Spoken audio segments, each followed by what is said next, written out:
não começar, né? Como sempre digo, vamos continuar aquele papo de ontem, tratando das espécies de ADI, as espécies de ação direta de inconstitucionalidade. Só para a gente criar aquela ambiência de retomada de raciocínio, nós falamos da ADI genérica, lembram? Aquela que poderíamos chamar de ADI por ação, e aí vimos, inclusive, que as ações do legislador que fazem com que, eventualmente, seja utilizada a ADI genérica, elas geram vícios, Vitor, ou o vício formal de inconstitucionalidade, ou o tal do vício material de inconstitucionalidade, que serão apurados pelo Supremo Tribunal Federal. Matamos a ADI genérica, essa aqui já foi. E aí começamos a falar da ADI por omissão. E foi assim que nós encerramos o bate-papo de ontem, né? Falando da ação direta de inconstitucionalidade por omissão. Chegamos à conclusão que a finalidade da ADI por omissão é semelhante à finalidade do mandado de injunção. As duas ações, elas são levadas ao conhecimento do Supremo Tribunal Federal, o mandado de injunção em regra geral Supremo, justamente para mostrar uma omissão do legislador, a necessidade de se criar uma lei, determinação constitucional, a lei não criada, uma omissão do legislador, desobediência do legislador, que configura uma inconstitucionalidade. Não uma inconstitucionalidade decorrente de uma ação, mas uma inconstitucionalidade decorrente de uma omissão. E aí nós começamos a desenvolver algumas diferenças entre o mandado de injunção e a ADI por omissão. Fizemos isso aqui, ó. Está no caderno de vocês. A ADI por omissão, ela está para toda a Constituição. A ADI por omissão, ela não leva em consideração o assunto. Qualquer assunto que esteja no texto constitucional, independentemente do assunto, se há exigência de criação de lei, a lei não criada, a ADI por omissão pode ser utilizada, diferentemente do mandado de injunção. O mandado de injunção é remédio constitucional, gente? Se remédio constitucional, ele só vai buscar proteger direitos fundamentais. Foi essa a conclusão. E aí chegamos ao seguinte norte. Tudo que o mandado de injunção faz, a ADI por omissão consegue fazer? Sim. Mas nem tudo que a ADI por omissão consegue fazer, o mandado de injunção conseguirá. A ideia da ADI por omissão é visualizarmos uma ação com uma amplitude muito maior. Gente, coisa nova. Agora a gente está começando efetivamente a aula. Me ajuda aqui. Quando a gente lê ação direta de inconstitucionalidade, essa ação que será levada ao conhecimento do Supremo Tribunal Federal, qual é a pretensão do legitimado, daquele que provocou o Supremo? É prender alguém?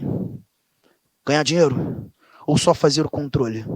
Então a gente chega à conclusão que a ADI por omissão faz controle concentrado ou difuso. Isso, anota. A ADI por omissão, anotação nova, controle concentrado de constitucionalidade. Legal? Só que eu preciso, Bárbara, que você não se esqueça disso. Se você está impetrando um mandado de injunção, a tua pretensão é cuidar do teu nariz. Se você impetra um mandado de injunção, gente, vamos chegar à conclusão aqui da Bárbara impetrando um mandado de injunção. Se ela está impetrando um mandado de injunção, ela está buscando resolver um problema que ela está vivendo. Se você está impetrando um mandado de injunção, ainda que seja no Supremo, Bárbara, tu não está pensando na Clau, tu não está pensando no Wesley, você está pensando em você. Você está pensando no seu problema. Você está pensando no direito fundamental que você tem e não consegue ser exercido por você em decorrência da falta de uma lei. Você não está pensando em mais ninguém senão em você. Você vive o caso concreto. Controle concreto. É difuso ou concentrado? Não. Lembra que ontem eu falei que quando o controle acontece dentro de um caso concreto, o controle é... E se você está vivendo o problema, Bárbara, se você vive o caso concreto, se você levou ao conhecimento do judiciário um mandado de injunção em busca de resolver o teu problema, o controle é difuso. Você não está buscando fazer controle. Na realidade, a ação até faz controle de constitucionalidade, mas essa não é a tua pretensão. Tu não tá nem aí pro controle, tu só quer viver e exercer o teu direito. Foi claro, gente? Você tá percebendo como quando a gente fala de controle não é para decorar, é para entender os motivos. Agora tem mais coisa que isso aqui você sabe, ó, não é problema, hein, gente? O controle concentrado, vimos isso ontem no esquema que fizemos no início do bate-papo, aqui, ó, inclusive. O controle concentrado gera um efeito interpartes ou aquele tal do efeito erga omnes? Efeito erga omnes. Efeito erga omnes.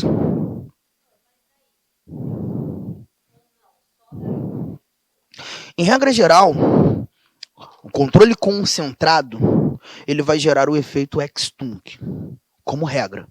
Toda regra tem a sua...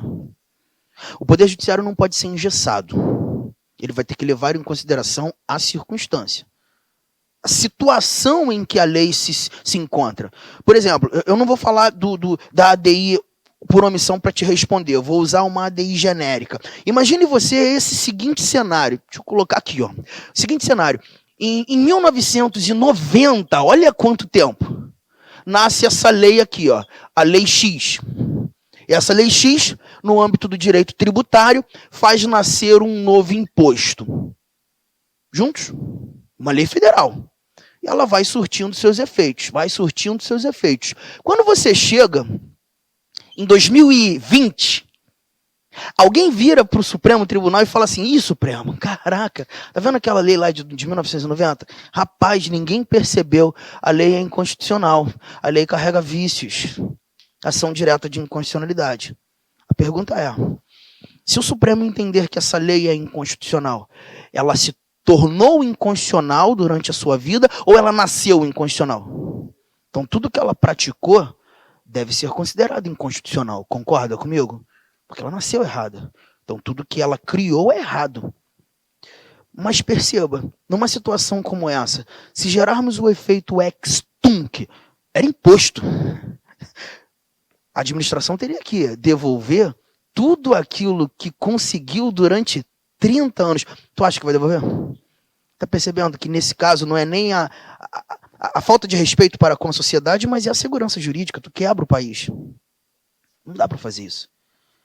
Mas, em regra, o efeito deveria ser ex tunc, porque a lei nasceu inconstitucional. Em regra, toda regra tem...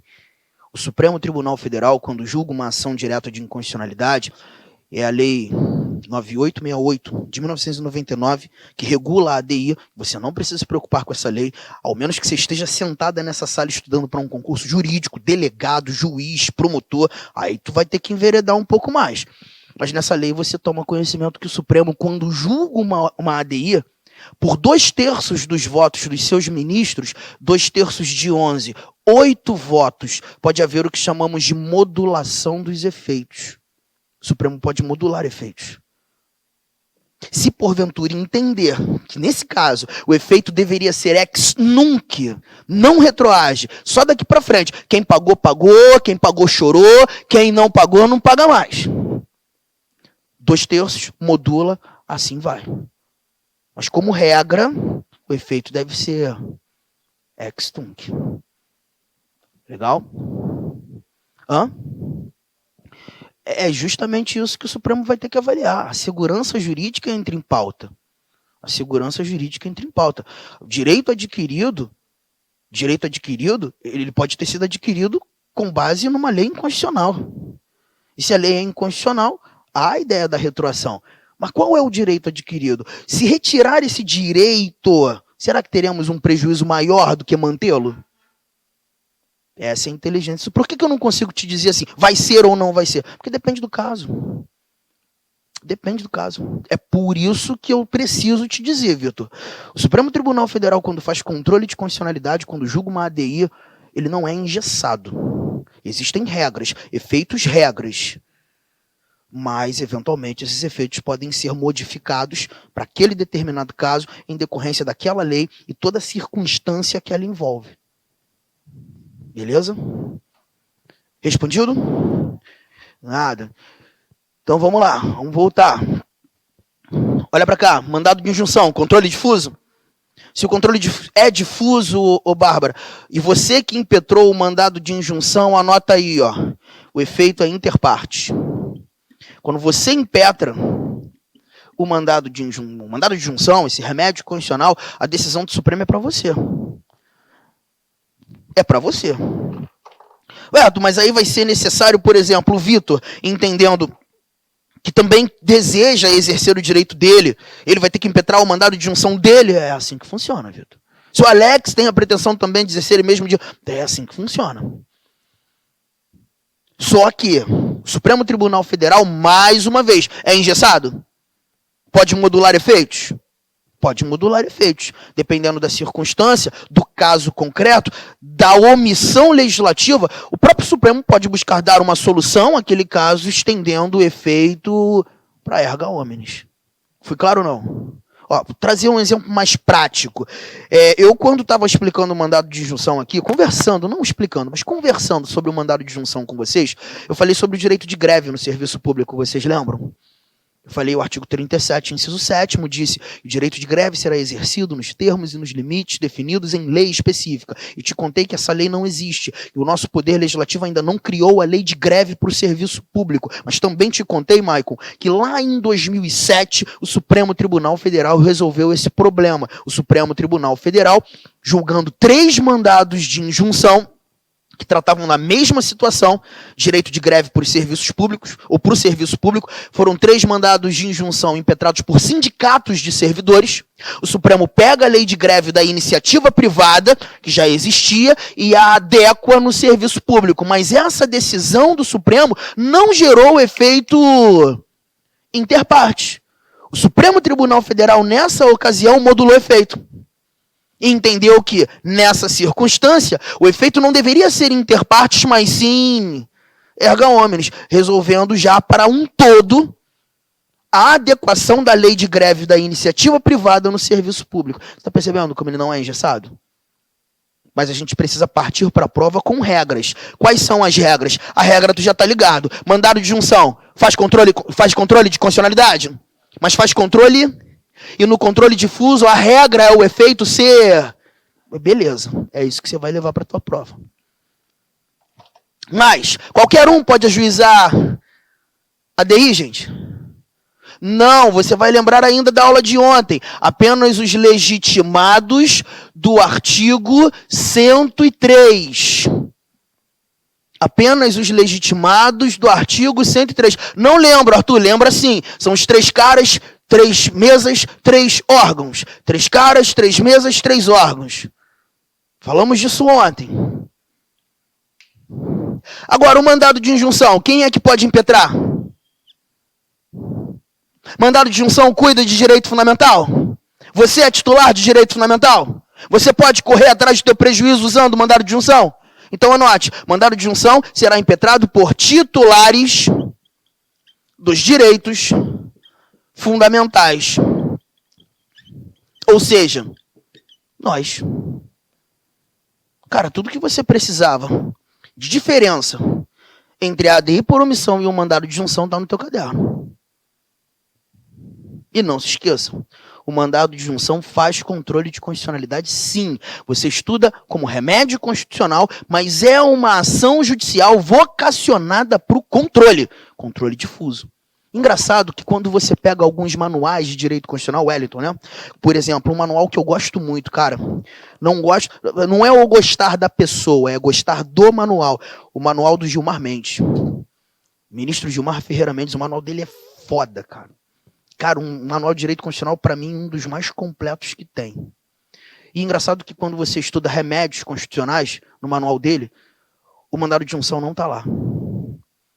Mas quando você estuda ações de controle de constitucionalidade, o mandado de injunção está lá. Ele não trabalha o MI junto aos remédios. Ele trabalha o MI junto às ações de controle. Controle difuso. Beleza? Bora que tem mais coisa. Matei a ADI por omissão. Já havia comentado sobre a ADI genérica. E agora a gente só vai lembrar de uma terceira espécie de ADI. Olha por que a gente começou a conversar sobre controle de constitucionalidade. por conta dessa ADI interventiva. Ah, gente, vai ter que lembrar, início da aula de ontem.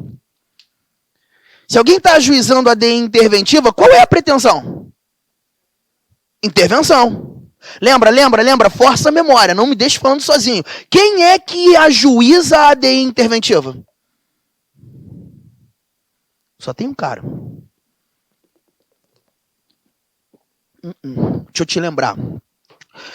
A União não intervirá nos estados, nem no Distrito Federal, exceto para. A intervenção é excepcional, ok?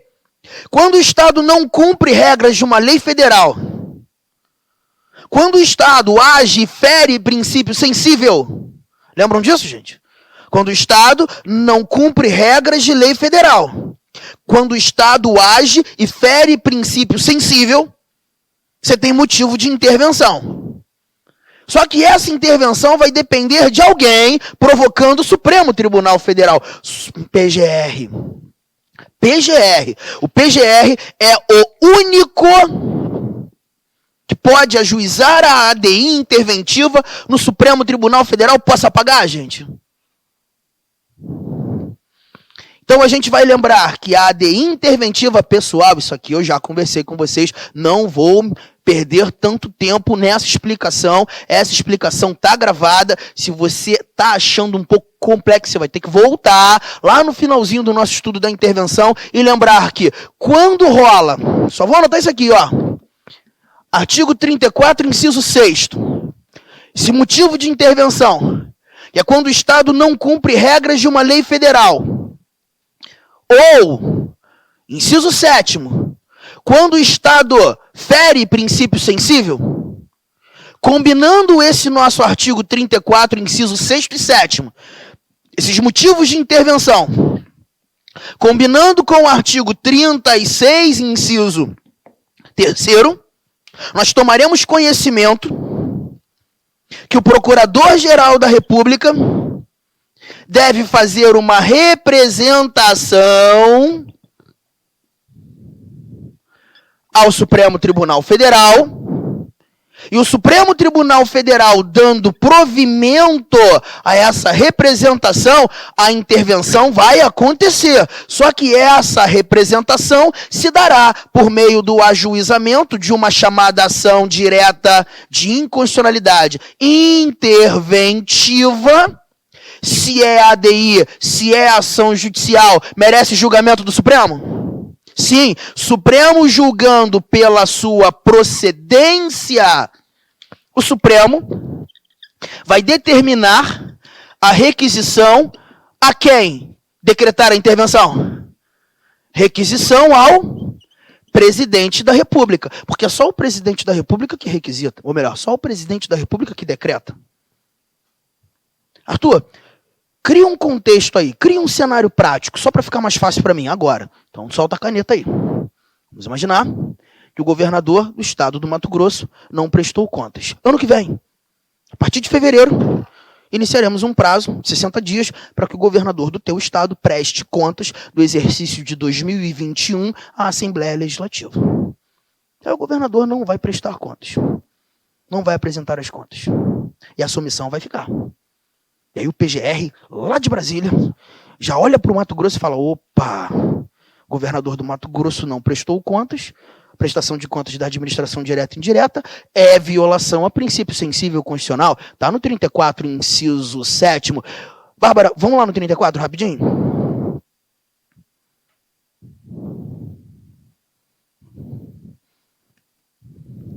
Caput diz o quê?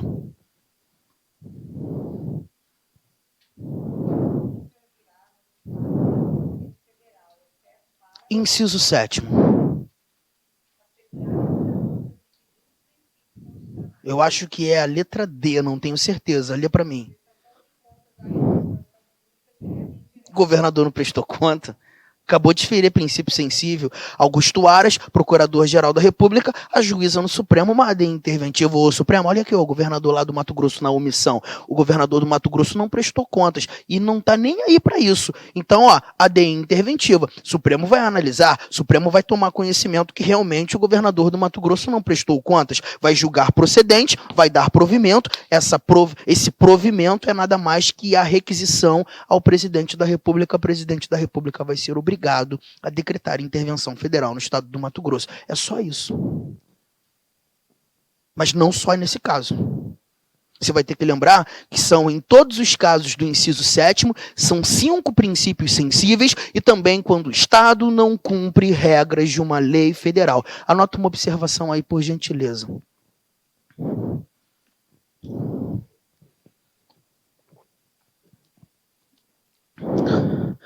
Observação, por favor. Posso? A ADI interventiva. A ADI interventiva. A ser ajuizada junto ao STF. A ADI interventiva. A ser ajuizada junto ao STF, a ser ajuizada junto ao STF, tem como único legitimado,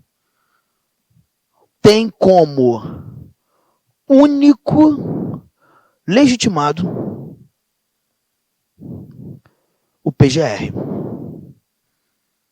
Tem como único legitimado o PGR. Ponto. Arthur, qual é a profundidade dessa observação que você acabou de colocar no meu caderno? A profundidade é a seguinte, olha para mim.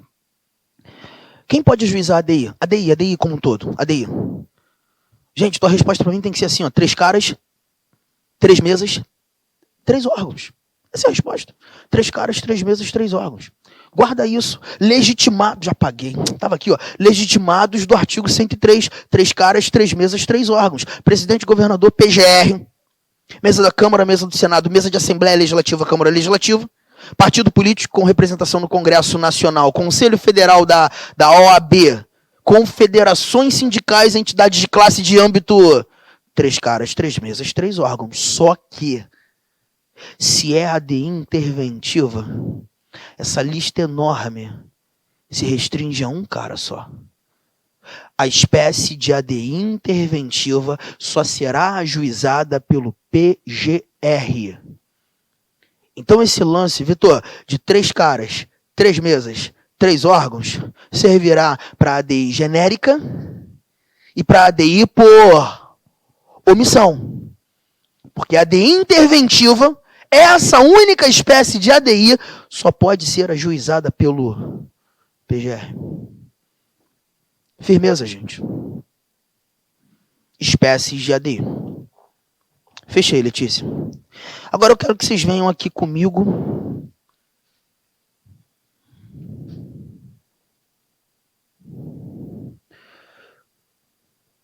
Venham aqui comigo para a questão 63.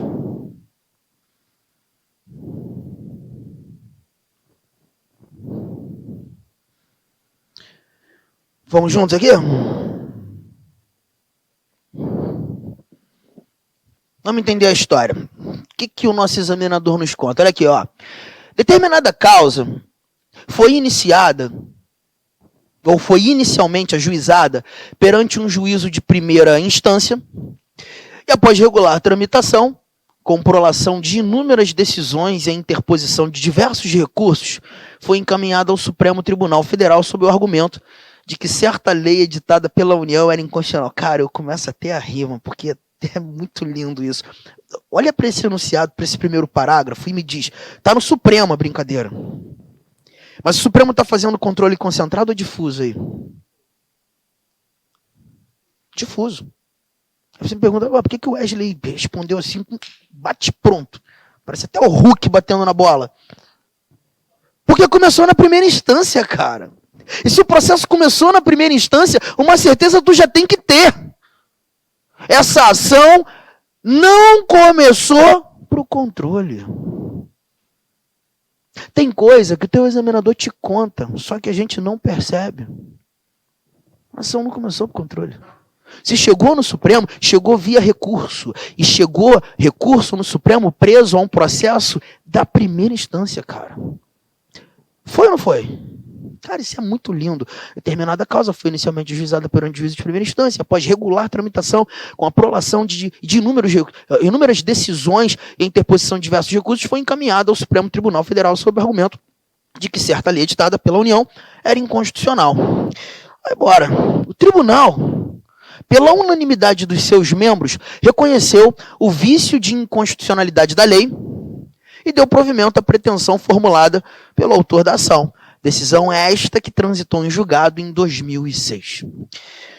A respeito dessa espécie de controle de constitucionalidade realizada pelo Supremo, considerando o teor da sistemática constitucional, é correto afirmar: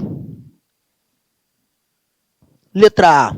Não afeta a vigência da lei considerada inconstitucional, que somente deixará de ser aplicada no caso concreto apreciado pelo tribunal. B.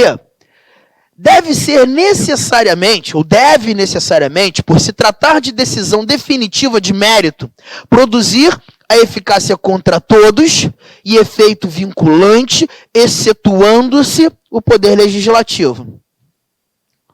C. Deve necessariamente, em razão da teoria da transcendência dos motivos determinantes, estender-se a todas as leis de conteúdo semelhante. Letra D. Produz efeitos em relação às partes envolvidas e, por força do princípio da isonomia, sobre todos aqueles alcançados por leis de conteúdo semelhante. E a letra E. Produz eficácia contra todos e efeito vinculante, pelo fato de a decisão ter sido proferida por maioria qualificada, incluindo o poder legislativo. Gente, o gabarito é letra A. O gabarito é letra A. Hã? Não, mas a gente vai pensar juntos aqui. A gente vai discutir muita coisa. Eu tenho que falar dessa teoria da transcendência. Por que é letra A, gente? De novo, o controle é difuso ou concentrado? Difuso, o efeito é erga omnes ou interpartes? É interpartes, cara. E a gente tem que levar em consideração as regras. A regra do efeito em sede de controle difuso é o interparte. Não afeta a vigência da lei considerada inconstitucional. Sim, a lei vai continuar sendo vigente para você, para mim, para o Maico, para o Vitor, para a Clau, para a Letícia. Só deixou de ser aplicada no caso concreto da questão em epígrafe. De resto, a lei está viva. Juntos ou não? Agora, qual foi o recurso que o Supremo julgou? Fez controle de constitucionalidade? A gente vai ter que discutir isso também. Posso apagar?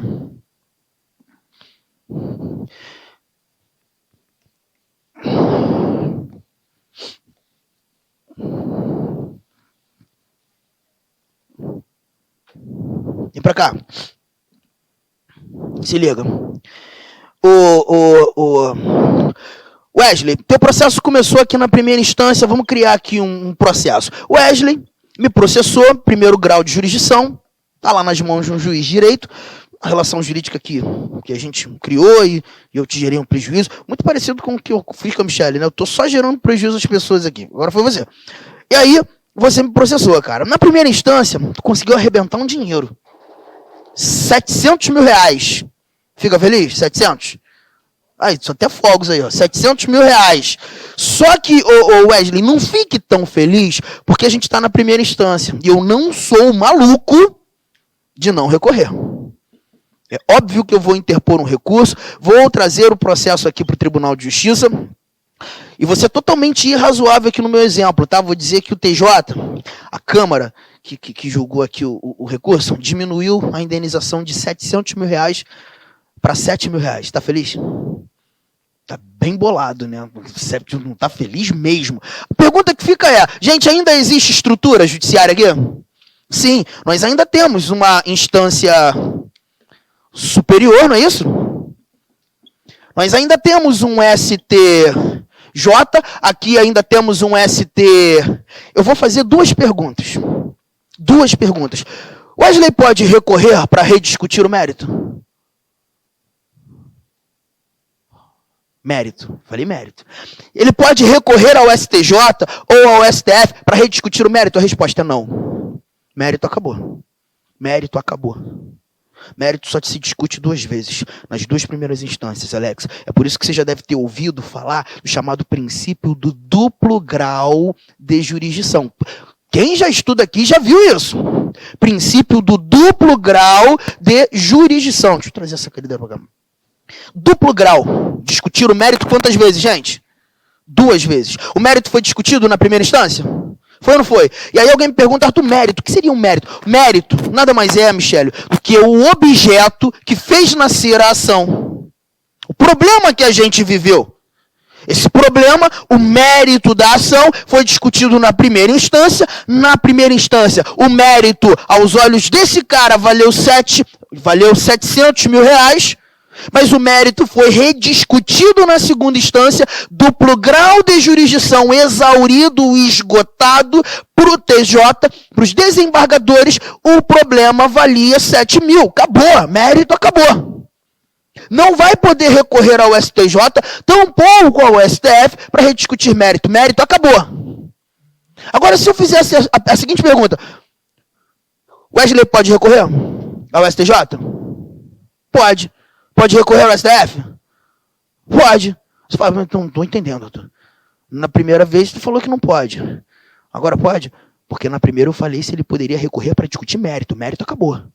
Mas ele pode recorrer ao STJ ou ao STF para discutir outras coisas. Outras coisas. Presta atenção. Todo mundo aqui já ouviu, cansou de ouvir que o Supremo Tribunal Federal é o grande guardião da Constituição Federal. Mas eu não sei se todo mundo aqui está ligado, está ciente, que o STJ é o grande guardião das leis federais, do ordenamento jurídico federal. O que eu quero que você perceba é que se no curso desse processo, alguma decisão proferida, prolatada, contrariar dispositivo da Constituição, o Wesley pode recorrer ao STF para fazer controle de constitucionalidade. Mas se porventura alguma decisão prolatada aqui, no curso da ação, primeira instância, segunda instância, violar dispositivo de lei federal, o Wesley pode recorrer ao STJ para fazer controle de legalidade. Esse momento da aula é justamente aquele momento que aparece para você o famoso recurso extraordinário, que você precisa saber diferenciá-lo do chamado recurso especial. Porque você vai ter que saber que o recurso especial tem endereço certo. Onde, gente? E você tem que saber que o recurso extraordinário também tem endereço certo. Onde, gente? Só que o extraordinário e o especial são diferentes porque eles fazem controles distintos. Por isso, órgãos distintos. Arthur, melhora, cara. Vai no exemplo. Como você fez lá no início do controle. Vamos embora, agora. Wesley me processou. Na primeira instância, ele conseguiu 700 mil reais. Saiu todo feliz da audiência. Só que eu vou recorrer. Recorri. Só que me ajuda, gente. Eu tive todo o tempo do mundo para recorrer? Alguém tem todo o tempo do mundo para recorrer, gente? Não, já pensou, vou recorrer só daqui a 3 meses. Tô cansado, cara. Vou dar uma viajada, depois eu recorro essa porra. Não é assim. Já pensou se fosse assim? Para interposição de recurso, você tem que cumprir prazos. Prazos que são estabelecidos nas leis processuais. Por exemplo, se estamos na esfera civil, o prazo para interposição do recurso, que conduzirá o processo à segunda instância para rediscutir o mérito, o recurso chamado de apelação, 15 dias contados da publicação da sentença. Eu tenho 15 dias para recorrer. Só que, pô, tava tudo cheio de problema, o Alex. Estressado pra caramba, cheio de problema. Imagine um cara cheio de problema. Eu, porra, esqueci. Quando lembrei, 16º dia, eu falei, puta que pariu, tinha que ter recorrido até ontem, mano. 16º dia. Perdi o prazo. Vou tentar assim mesmo. Recorri no 16º dia. Pergunta, recorri dentro do prazo ou fora do prazo? E aí eu preciso lembrar de uma coisa. É o Código de Processo Civil, que é uma lei federal que determina um prazo de 15 dias para a interposição desse recurso. Eu recorri no 16º dia. Recurso chegou ao TJ no 16º dia. Me ajuda, gente. O TJ deve julgar esse recurso? Não. Porque se o TJ julgar esse recurso intempestivo, ou seja, interposto fora do tempo, se o TJ julgar esse recurso, o TJ vai estar decidindo e contrariando regras do CPC? Contrariando regras do Código de Processo Civil, que é uma lei. A decisão do TJ vai contrariar lei federal. E olha só o que vai acontecer, Wesley. Por incrível que pareça, o TJ julgou o recurso. E diminuiu a indenização de R$700 mil para 7 mil. Tu tá feliz? Tu vai recorrer. Aí agora tu vai bater na porta do... Contrariou dispositivo de lei ou da Constituição, gente? Tu vai recorrer a quem, gente? Presta atenção, olha pra cá. Fala, STJ, tudo bem, Wesley, conversando com a STJ? E é isso, eu tô aqui recorrendo, só pra te contar um negócio. Então, o Arthur, um cara, moleque vacilão, cara, me arrumou um problema, me gerou um prejuízo. Aí eu processei mesmo, em primeira instância, o juiz me deu R$700 mil. Aí ele foi e recorreu ao TJ aqui do Mato Grosso, o TJ diminuiu pra R$7 mil. Aí o STJ para a tua falha e fala assim, Wesley, peraí, deixa eu te contar um negócio. Se você já teve uma decisão de mérito na primeira instância, uma decisão de mérito na segunda instância, já exauriu o duplo grau, já não posso fazer mais nada por você, já teve 2 decisões de mérito. Aí tu vira pra ele e fala assim, calma, STJ, não terminei de falar, cara, tá me cortando aqui, deixa eu te contar o que aconteceu. E quando o Arthur recorreu, ele recorreu no 16º dia.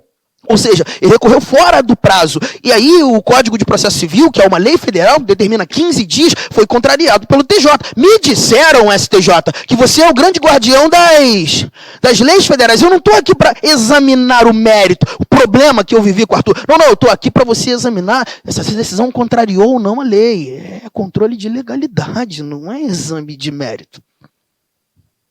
Viu que é diferente? Diferente. Eu não preciso inventar uma outra história, Wellington. Basta te dizer que se no curso desse processo o que fosse evidenciado pelo Wesley fosse uma violação, decisão violando a Constituição, seu endereço seria outro. Já não seria o STJ, seria o STF.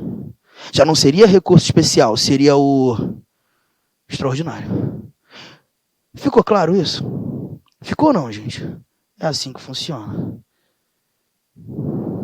Anota isso aí no teu caderno, esse esquema, porque agora eu vou te mostrar como é que o recurso extraordinário é apresentado, como é que o recurso especial é apresentado. Gente, eu tenho que te mostrar isso em, no máximo, 25 minutos.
Posso, gente?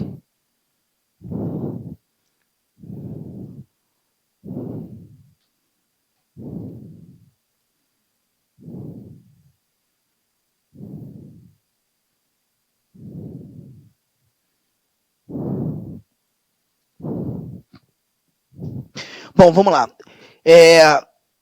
Ô, Bárbara, vou contar com a tua ajuda. Artigo 105. Localize, por gentileza, 105.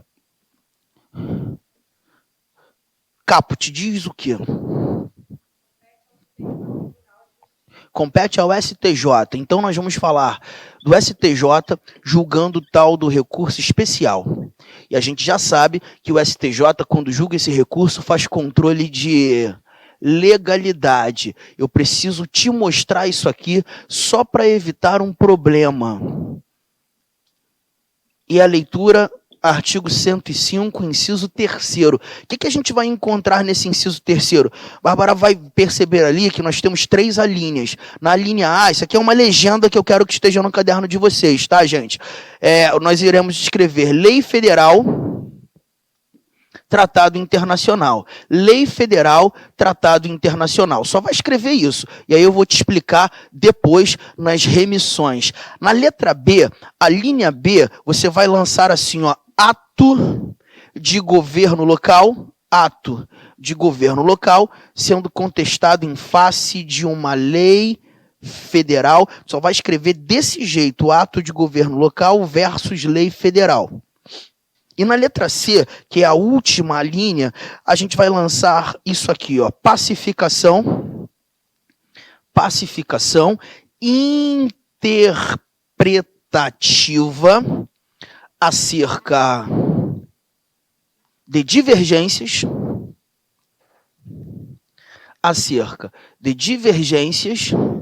em dispositivos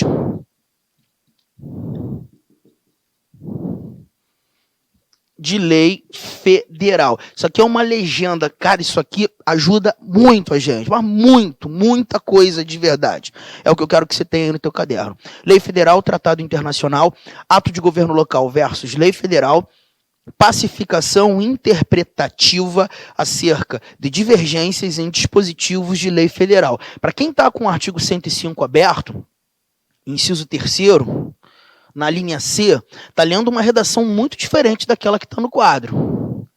Você está lendo um negócio bem confuso. É por isso que eu prefiro melhorar e escrever desse jeito.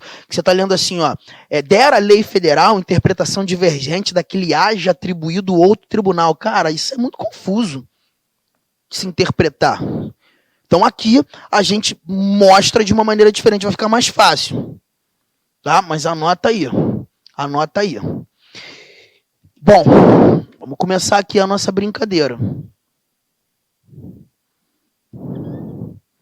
Começar a nossa brincadeira. Me ajuda, Bárbara?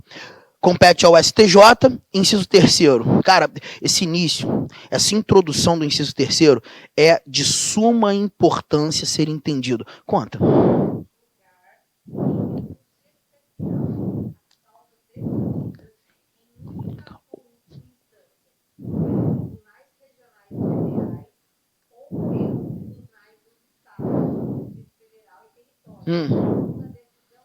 Gente, olha só o que você contou.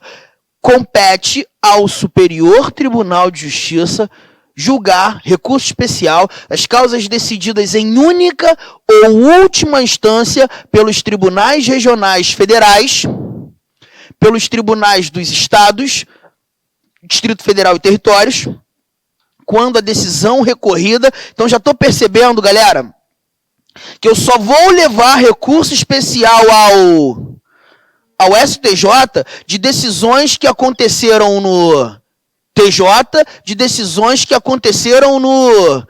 Cara, ontem, quando nós falávamos sobre intervenção federal, eu fiz o esquema do judiciário nesse quadro. E te mostrei que o STJ, ele só está para a justiça comum. Lembram disso, gente? O STJ só está para a justiça comum, estadual, distrital e federal. Então, recurso especial só vai chegar, Letícia, ao STJ de processos que foram decididos pelos TJs ou pelos TRFs. Mas tem mais um detalhe. Bárbara, quando você leu pra gente esse inciso terceiro, você leu assim, ó, julgar em recurso especial as causas decididas em única ou última instância. Gente, me ajuda. Em regra geral, os processos começam na primeira instância? Em regra geral, os processos começam na primeira instância. Em regra geral, os processos vão começar justiça comum nas mãos de um juiz de direito ou nas mãos de um juiz federal. Concordam comigo, gente? Aí o que eu quero que você perceba é o seguinte, olha aqui, ó, Vitor, você, irmão, está encarando um processo aqui, na Justiça do Estado do Mato Grosso, está na mão de um juiz de direito. Só que esse juiz de direito, quando decidiu o processo, ele já decidiu contrariando lei federal. A decisão dele já foi pavorosa, irmão. A decisão dele já contrariou lei federal. Me ajuda, gente. O Vitor já pode recorrer imediatamente ao STJ?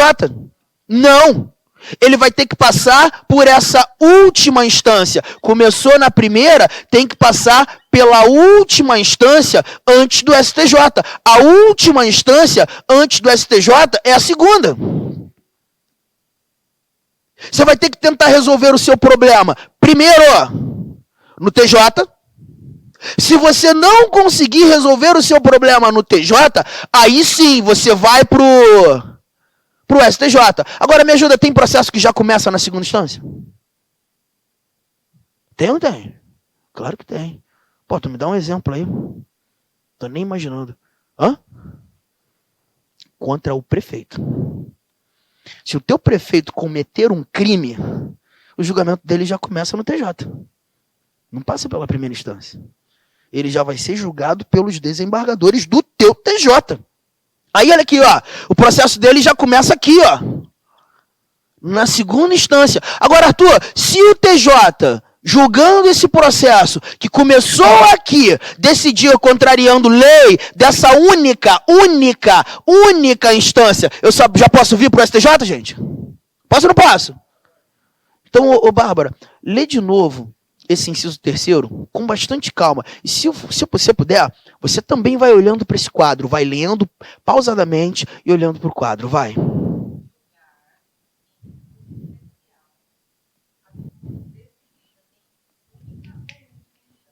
Em única ou última instância. Entendi.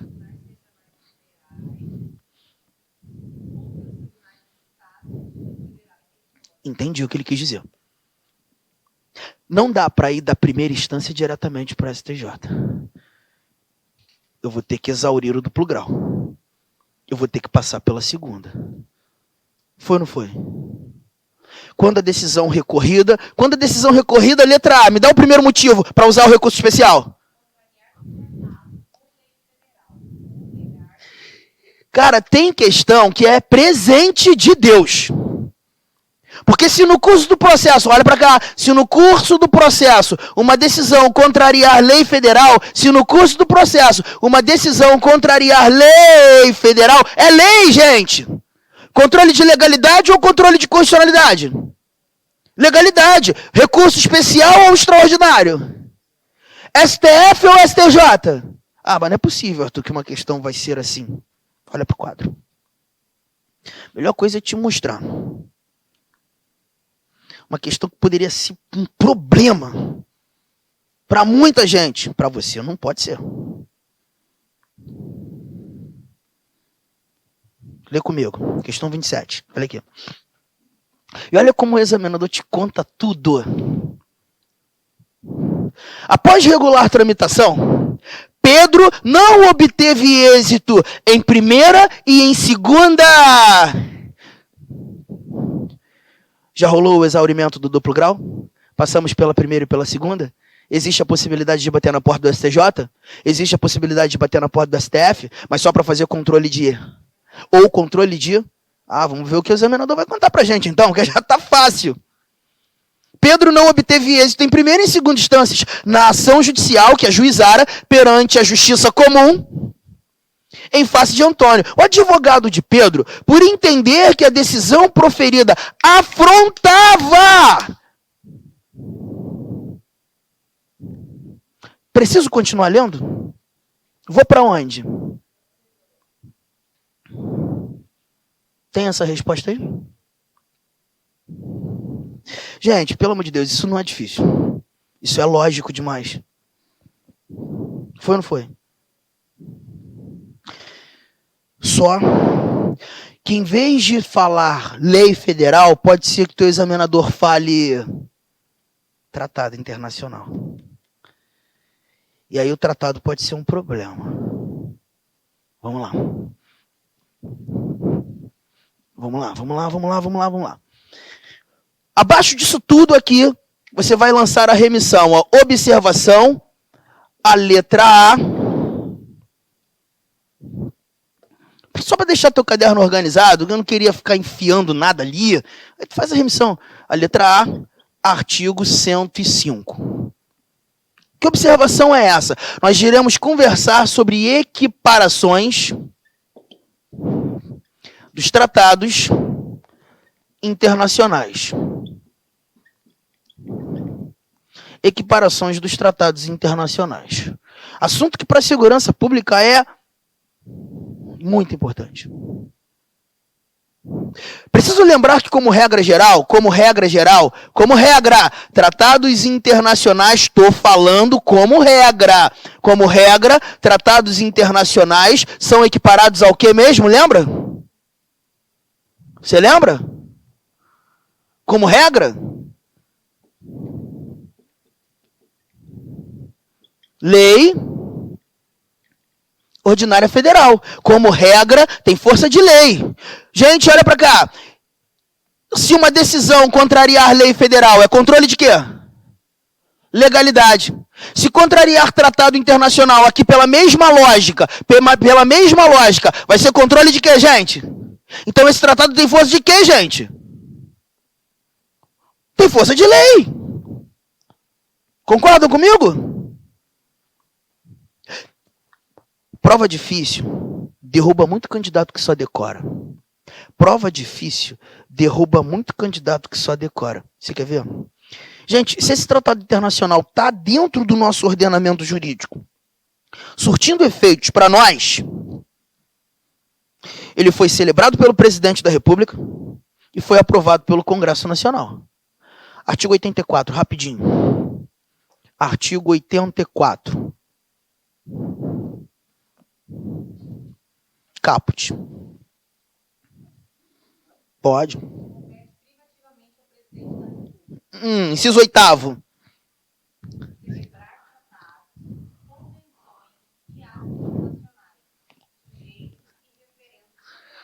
Sujeitos, porque o Congresso tem que aprovar esse tratado internacional que o presidente celebrou. Sem a aprovação do Congresso, esse tratado não tem valia pra gente.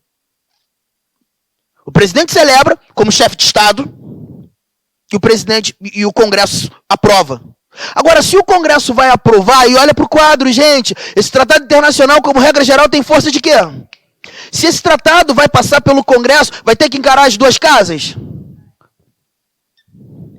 Quantos turnos? Quantos? Quantos votos? Tá com medo? Maioria relativa. Maioria simples. Que porra é essa, Arthur? Não, peraí. Não foi assim que eu expliquei, eu aprendi, não. Não, você está confundindo porque você decorou. Esse tratado não tem força de emenda. Esse tratado tem força de lei. Aquele que tem força de emenda, que versa sobre direitos humanos, isso aí. 3/5. Mas não é esse aqui. Você está vendo como é que a gente decora muito e muitas vezes a gente se atrapalha por conta da decoreba? Porque, perceba, gente, olha para mim, para de anotar. Se o tratado tem força de emenda, ele tem força de lei ou tem força de norma constitucional? Se ele tem força de norma constitucional, o controle é de legalidade ou de constitucionalidade? Porra, gente, esse tratado aqui tem força de lei. Se ele tem força de lei, ele foi aprovado como faz nascer uma lei. Juntos ou não? Tá vendo como é que a gente está evitando a decoreba? Esse tratado tem força de lei. Tá, eu sei, peraí. Posso apagar isso aqui? Já está no caderno? Só porque eu não quero usar aquela parte de baixo ali. Então vamos lá. Sim, qualquer lei um turno. Só emenda que passa por 2 turnos de votação. Porque a nossa Constituição é rígida. Então, o processo legislativo para alterar a Constituição por meio de emenda, ou para inserir algo novo na Constituição por meio de emenda, tem que exigir 2 turnos, mais turnos do que os atos normativos normais. Mas se tem força de lei, se é para criar lei, vai ser sempre um turno. Sempre um turno. Mas aí, Bárbara, para evitar esse problema, o que eu quero que você coloque no caderno também? O que eu quero que você coloque no caderno? Ainda não terminei a observação. Eu preciso lembrá-los que existem sim tratados internacionais, mas apenas aqueles que versem sobre direitos humanos, que poderão ter força de emenda constitucional. Aí, a brincadeira é diferente.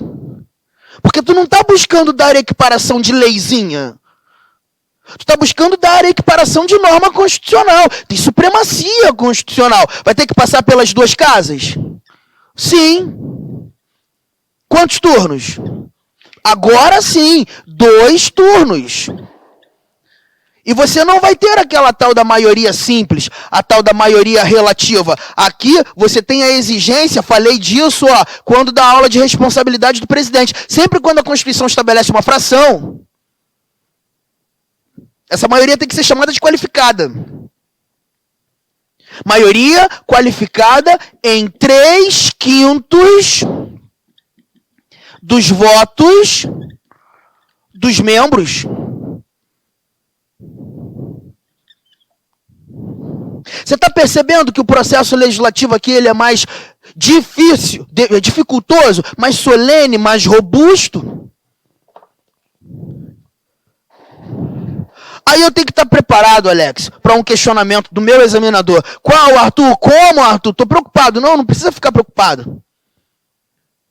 Porque se o teu examinador disser o seguinte, presta atenção.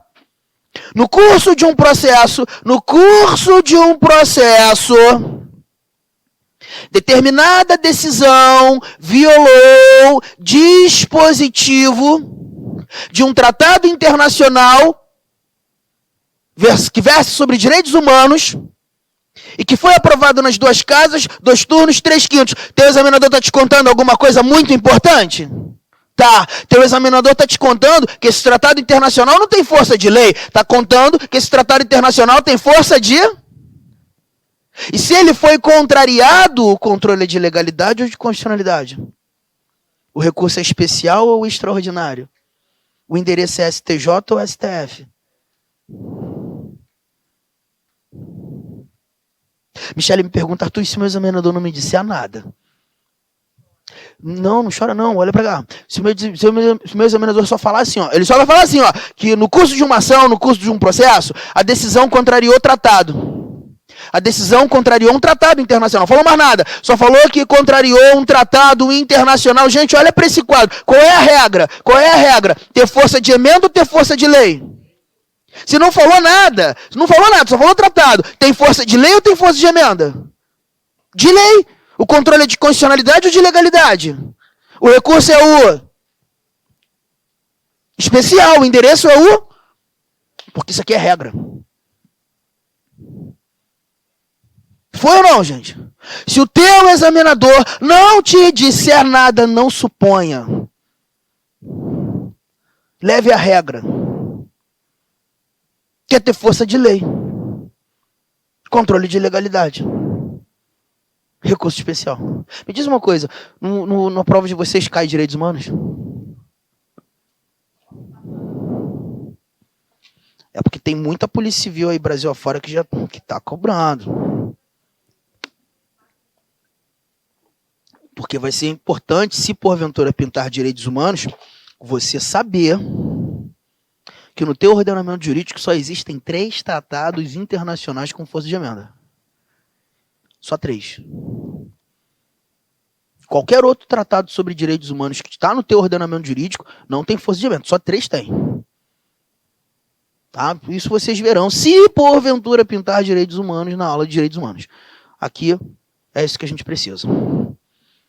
Arthur, tem mais uma equiparação aí de supralegalidade? Tem, mas eu vou deixar para falar no final da aula. Tá? Por enquanto é isso. Já anotou, gente? Todo mundo?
Foi? 105? Inciso terceiro, letra B. Letra B diz o que pra gente? Peraí, deixa eu só pra trazer de volta. Julgar em recurso especial as causas decididas em única ou última instância, pelos TJs, pelos TRFs, quando a decisão recorrida, letra B.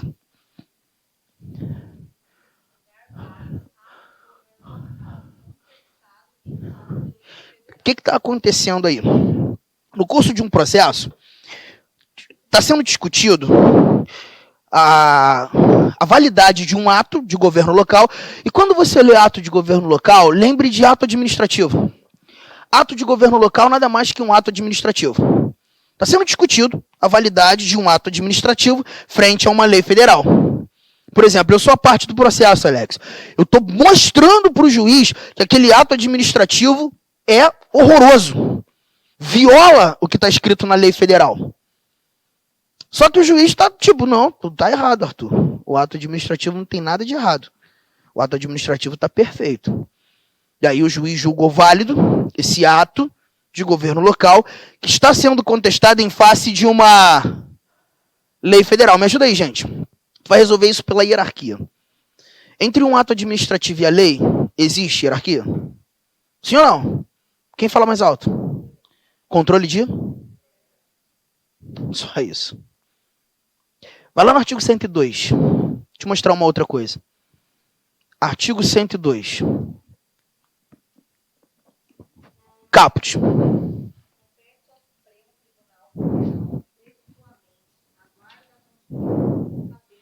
Inciso terceiro.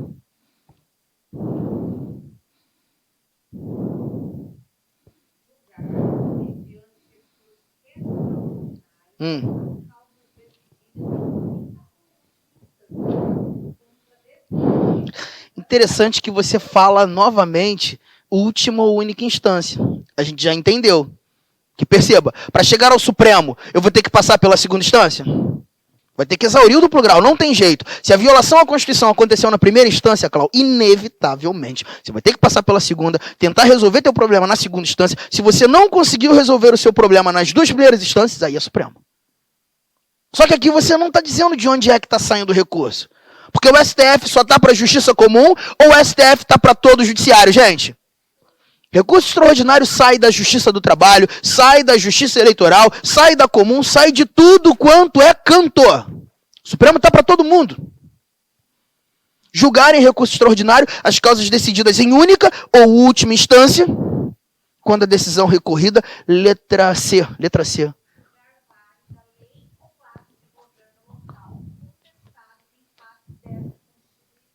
Lei sendo contestada em face da Constituição. Quem grita mais alto? A lei ou a Constituição? Controle de? Ato de governo local contestado em face da Constituição. Um ato administrativo. Entre um ato e a Constituição, quem grita mais alto? Controle de? Cara, isso é muito fácil. Aí me aparece essa questão aqui. Ó. Essa aqui que vem para arrebentar meio mundo. Essa que vem para arrebentar meio mundo. Presta atenção. O Tribunal de Justiça do Estado Alfa confirmou sentença proferida pelo juízo de primeira instância em desfavor de Antônio. Só essa primeira frase já te contou um negócio interessante, que você já sabe. Isso, olha aqui, ó. Tribunal de Justiça, é primeira ou segunda instância? Ele confirmou sentença proferida pelo juízo de... Já passei pela primeira? Acabei de passar pela segunda? Exauriu o duplo grau? Exauridos os recursos cabíveis perante as instâncias ordinárias. Cara, aula. Só que tem candidato que lê isso aqui, tipo, tá lendo gregão pra caralho. Pra gente é aula. O advogado de Antônio constatou que foi julgado, ou foi julgada, olha isso, gente, foi julgada lei local que fora corretamente contestada em face de lei federal. Lei local, lei federal. O choque é entre leis. Lei local. O que entender sobre lei local? Lei local é toda lei que não seja federal. Lei local é toda lei que não seja federal. O choque que está rolando aqui é, por exemplo, entre uma lei do Estado do Mato Grosso e uma lei federal. Uma lei do Estado do Mato Grosso e uma lei federal. Elas versam sobre o mesmo assunto. E estão se chocando. Porque tratam desse assunto de maneira divergente. Estão se chocando. Aí, no curso do processo, o juiz falou que a lei do Mato Grosso está certa. Contestada em face da lei da União. Um choque entre leis. Gente, olha para cá. Se fosse um ato administrativo, e a lei federal, quem grita mais alto? Controle de? Se fosse uma lei e a Constituição, quem grita mais alto? Controle de? Se fosse um ato e a Constituição, quem grita mais alto? Mas ali é lei. Quem grita mais? Se é lei. Lei local ou lei federal? Controle de legalidade ou controle de constitucionalidade? Controle de legalidade ou constitucionalidade? Não, constitucionalidade. Choque entre leis e controle de constitucionalidade. Tu tá no 102? Artigo 102. Inciso 3º. Julgar em... recurso extraordinário, gente. Faz controle de legalidade ou de constitucionalidade? Vai. Julgar em recurso extraordinário? Vai.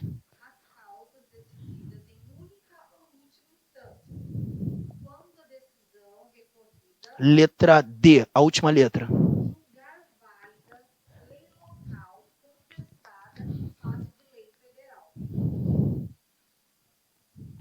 Constitucionalidade ou legalidade? Essa é para derrubar o cara. Que ele vê que o choque é entre leis, acha que o controle é de legalidade. Mas não é não. Aí tu vira para mim e fala assim, me dá uma explicação, Arthur. Porque eu não estou conseguindo enxergar controle de constitucionalidade. Olha a explicação como é que ele é ridículo. Alex, você é União. Toma, preto. União. O Wesley, você é Estado. Toma, azul. Clau, você é município. Toma, vermelho. Quem sou eu? Eu sou a Constituição. Eu reparti competências para as unidades da federação. A partir de agora, o Alex, União, sabe que tem o preto.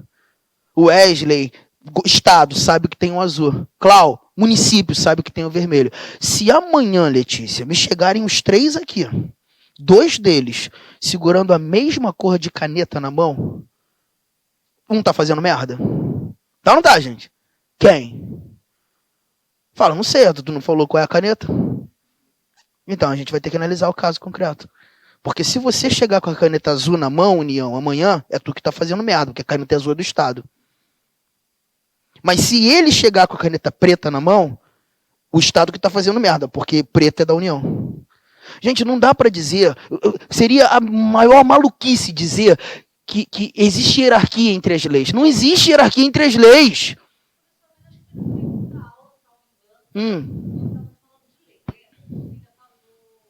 Organização do Estado. Competências da União. Sim, a gente falou de lei. Repartição de competências. Foi a Constituição que repartiu competências entre as unidades da federação. Aí olha que barato, Bárbara. Se você tem uma lei federal e uma lei estadual tratando da mesma parada, e essas leis estão divergindo, alguém está legislando sobre algo que não pode, gente. Concordam comigo? Cara, lembra aí da competência concorrente. Lembra da competência concorrente, gente? Na competência concorrente a União legisla? Sim ou não, gente? Mas a União só traz normas gerais, não é isso, gente? A União tem um limite. A União só traz norma geral. A União só traz um parâmetro. Quem legisla de maneira específica é o Estado. Concordam ou não, gente? Aí eu vou te dizer um negócio. Imagine, sobre um assunto de competência concorrente, a União foi lá e legislou de maneira específica. A União ultrapassou o seu limite? Sim. A União invadiu competência de Estado? A lei federal está errada. A do Estado está certa. Foi ou não foi? Agora, lembra que existe assunto que é de competência privativa? Lembra, gente? Na competência privativa, só quem legisla? União. Por exemplo, lembra que eu brinquei? Direito do trabalho. É a União. Expediente de trabalho é o mesmo aqui em qualquer lugar do Brasil? É ou não é, gente? É. Segurança pública, falando de PF, PRF, não é só a União? Direito penal, quem legisla sobre direito penal não é só a União? Imagina o Estado legislando sobre isso. O Estado está fazendo certo ou está fazendo errado? Então, sempre quando rola um conflito entre leis, tu vai ter que olhar para a Constituição e saber quem é que legislou certo e quem é que legislou errado. Quem usurpou competência legislativa do outro. Pode ser que a União tenha feito besteira. Pode ser que a União tenha legislado sobre algo que quem deveria legislar era o Estado. Pode ser que o Estado tenha legislado sobre algo que a União deveria legislar. Percebeu? Então, sempre quando rolar um conflito entre leis, Wellington, quem vai resolver esse problema é a Constituição. Repartição de competências. Foi claro ou não, gente? Teve uma vez que eu estava com uma dificuldade absurda de fazer a turma entender esse troço. De vez em quando, em sala de aula, Deus abençoa. Desce um exemplo do céu para você. Eu falei, cara, receba, hein, senhor. Aí mandei o exemplo. Quem tem 2 filhos aqui? Tu gosta mais do mais velho ou do mais novo? Porra, pergunta escrota que eu fiz, cara. Essa pergunta não merece uma resposta. Até porque uma vez eu perguntei, o aluno falou, não, eu gosto mais do mais novo, mais velho é foda. Eu fiquei sem graça. Porque o que eu espero ouvir do aluno é, Arthur, eu gosto dos 2 filhos, da mesma forma. Não, mas tem que gostar dos 2 filhos, gente. Tem que gostar dos 2, gente, que isso. Agora me ajuda. E quando rola confusão dentro de casa, o pau come entre os filhos, quem é que tá certo? Aí, quem é que tá certo? É o filho mais velho ou o filho mais novo? Gente, não dá pra saber. Quem vai ter que resolver esse problema é a mãe. Não diz que é o pai, que o pai não resolve porra nenhuma. Quem tem que resolver é a mãe. Conflito entre os filhos, por não existir hierarquia entre os filhos, quem resolve é a mãe. Conflito entre as leis, por não existir hierarquia entre as leis, quem resolve é a Constituição. Conflito entre os filhos, quem resolve é a mãe. Conflito entre as leis, quem resolve é a Constituição. Conflito entre as leis, se a Constituição está resolvendo, controle é de constitucionalidade. Quer a resposta dessa questão? Vamos lá? Considerando a divisão de competências entre os órgãos jurisdicionais estabelecida na Constituição da República, É correto afirmar que o advogado de Antônio, preenchidos os demais requisitos exigidos, poderia interpor, letra A, recurso extraordinário endereçado ao Supremo. Preciso ler mais? Não, teu gabarito já é letra A. Acabou. Acabou, gente. Aí, para deixar lindão esse negócio no teu caderno, vem para cá. Olha só como é que vai ficar lindo isso, gente. Ó, presta atenção. Lei Federal, Constituição Federal. Vai ficar perfeito. Se você quiser, me ajuda até a montar isso aqui. Me ajuda a montar. Se for um ato de governo local sendo contestado em face de lei federal. Ato de governo local sendo contestado em face de lei federal. Quem grita mais alto? Quem grita mais alto? A lei, controle de legalidade, recurso especial. Artigo 105, inciso 3º, a linha B. Gente, me ajuda um pouco mais. Se for uma lei local contestada em face de lei federal, galera, é um choque entre leis. Existe hierarquia entre as leis? Então quem resolve é a Constituição, controle de recurso. Artigo 102, inciso 3º, a linha D. Agora fica mais fácil, porque se for um ato de governo local sendo contestado em face da Constituição, quem grita mais alto é a Constituição. Recurso extraordinário. Artigo 102, inciso 3º, a linha C. Mas se for uma lei qualquer, seja federal, seja estadual, seja municipal, qualquer lei sendo contestada em face da Constituição, quem grita mais alto é a Constituição, recurso extraordinário, artigo 102, inciso 3º, a mesma linha C, gente. Um esquema tá matando um monte de alínea. Resolvendo um monte de problema. Firmou?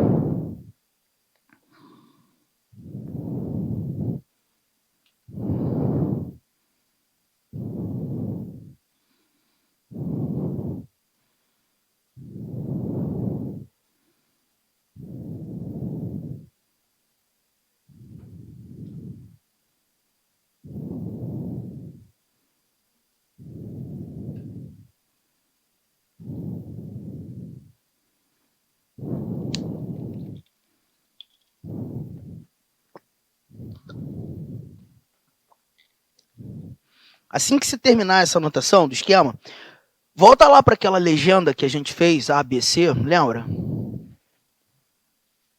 Eu já apaguei aqui, né? Aí você vai ter que voltar aí na legenda do teu caderno. Volta aí na legenda.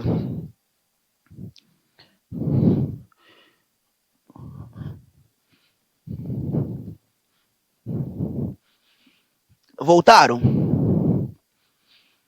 Deixa eu retomar esse raciocínio. A legenda é do recurso especial, tá? Você viu aí a primeira letra, a letra A, lei federal, tratado internacional. Se no curso do processo uma decisão violar lei federal, controle de legalidade.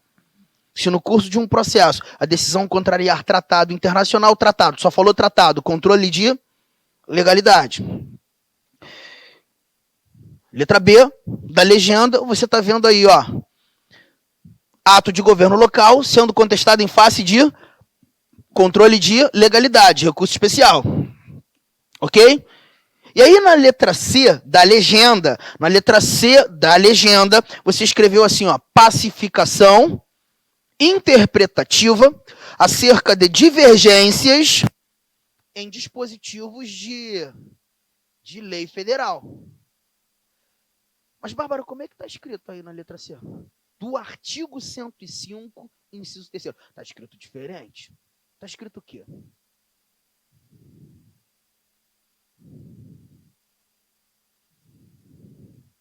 A gente voltou para o 105. 105 compete ao STJ, inciso 3º, processar, ou melhor, julgar em recurso especial, isso aí. Letra C.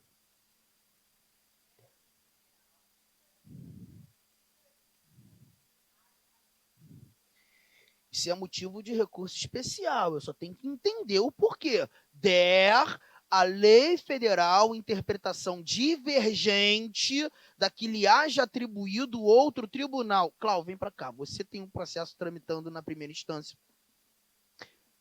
Está lá nas mãos de um juiz de direito. Todo problema que você está encarando tem amparo nessa lei federal W aqui. Só que, Cláudio, tem um negócio, tem um detalhe. Essa lei federal ela foi criada a toque de caixa. Sabe aquela lei federal criada a toque de caixa? A lei federal que o Congresso Nacional cria de qualquer jeito? Aquela lei federal ruim? Cara, lei ruim, pode ter certeza, vai gerar problema para o judiciário. Lei ruim vai gerar problema, não, gera trabalho para o judiciário. E está gerando. E não só você que está vivendo um problema com base nessa lei. Só que tem o seguinte, a lei é tão ruim, mas tão ruim, Cláudio, que tem vários juízes interpretando essa lei para a nossa direita. Outros vários juízes, quando decidindo processos com base nessa lei, interpretam a lei para a nossa esquerda. Está rolando um problema de interpretação. A minha pergunta é, as leis nascem para ter várias interpretações ou a lei, o que vale para mim, tem que valer para o Alex? A lei tem que ser uma coisa só para todo mundo. A lei não nasce para ter várias interpretações. Claro, para você, inclusive, seria muito, muito, muito sensacional se esse juiz aqui, quando julgando o teu processo, interpretasse para a esquerda. Não, ele não fez isso. Ele interpretou para a direita, não atendeu o seu pleito, você ficou chateada, recorreu. Quando você vem para a segunda instância, você pega vários precedentes, processos semelhantes a esse que você está vivendo, várias decisões de outros tribunais, TJ do Rio, TJ de São Paulo, TJ de Minas, TJ de Goiás, TJ do Pará, pega um monte de precedentes, mas de decisões que interpretaram para a esquerda, tipo, na pretensão de forçar com que o nosso TJ, essa Câmara, altere a decisão de primeiro grau. Isso não aconteceu, Cláudio, tu não conseguiu. Não conseguiu convencer o TJ e o TJ decidiu para a direita. Exaurimos o duplo grau? Mas ainda temos um problema? Porque as leis nascem para ter várias interpretações? Ou a lei nasce para ter uma única interpretação? Essa lei é federal. Quem é o grande guardião das leis federais? Recorra ao STJ para fazer o controle de legalidade. E buscar do STJ, olha o que está escrito na legenda aí, ó. A pacificação interpretativa acerca de divergências em dispositivos de lei federal. Eu tenho absoluta certeza que quando você senta nessa sala de aula para assistir uma aula de penal, processo penal, toda hora o professor de vocês fala, porque tem uma súmula do STJ. Ah, a súmula tal do STJ. Posso te garantir um negócio, Alex. Se tem súmula do STJ, é porque aquele assunto, motivo da súmula, já foi divergente. E chegou ao STJ, e o STJ teve que pacificar. Teve que interpretar. Daqui para frente é assim que a gente entende. O assunto foi divergente. Foi claro, gente. Esse assunto, Maicon, pode ter chegado ao STJ por meio de recurso especial. Muito razoável que tenha chegado ao STJ por meio de recurso especial, como você está fazendo. Está levando ao STJ, por meio de recurso especial, uma divergência. Então, quando tribunais derem à lei federal interpretação divergente, é motivo de recurso especial. STJ. Justamente para essa, se você quiser montar esse esquema aqui, ó, para essa pacificação interpretativa. Ou seja, a uniformização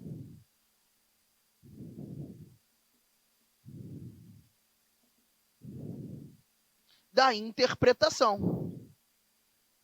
A partir de agora, essa lei passa a ter uma única interpretação para todo mundo.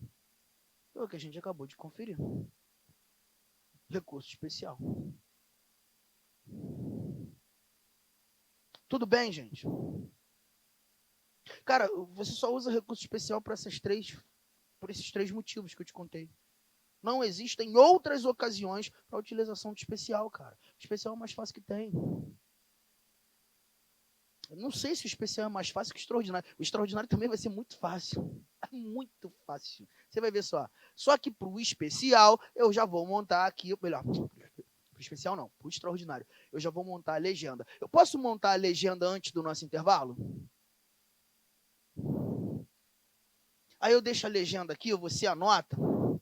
A gente já volta para trabalhar em cima dessa legenda. Agora, bate-papo STF, recurso extraordinário.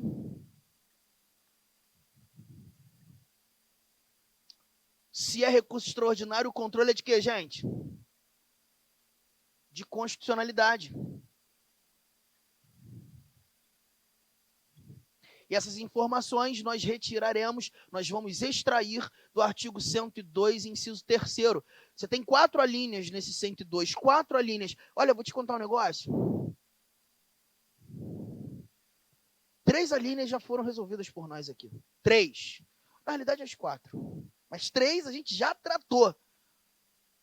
Letra A. Só vou escrever Constituição Federal 1988.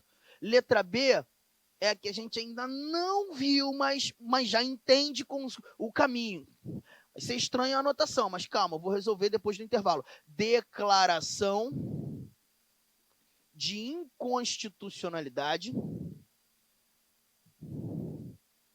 de lei federal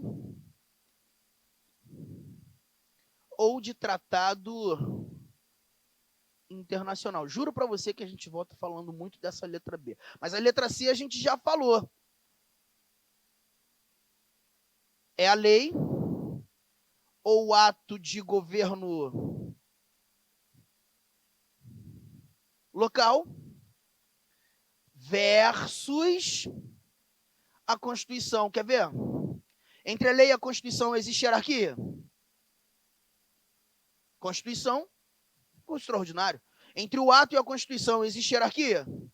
Constituição, recurso extraordinário. E a letra D, lei local versus lei federal. Existe hierarquia entre as leis? Não. Se rolar um conflito entre leis, quem resolve é a Constituição? Então a C e a D a gente já resolveu. A C e a D já estão no caderno de vocês. A C e a D a gente não volta mais. Tranquilo?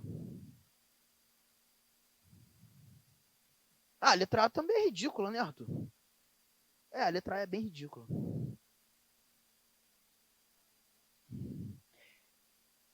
A letra D é a que pode gerar problema. Porque voltou a falar de lei federal e voltou a falar de... Isso aqui leva muita gente para o recurso especial. Lei federal, tratado internacional. A gente viu isso na outra legenda. Na legenda do recurso especial. Isso aí, esse é o detalhe. É por isso que não tem como atrapalhar. Mas eu prefiro ainda assim me preocupar um pouquinho e falar um pouco mais. Tá? Bom, a legenda é essa, gente. Anota rapidinho, a gente toma o nosso café, volto daqui a pouco em 15 minutos e mata isso aqui, resolve isso aqui. Isso aqui também é problema pra gente não, tá?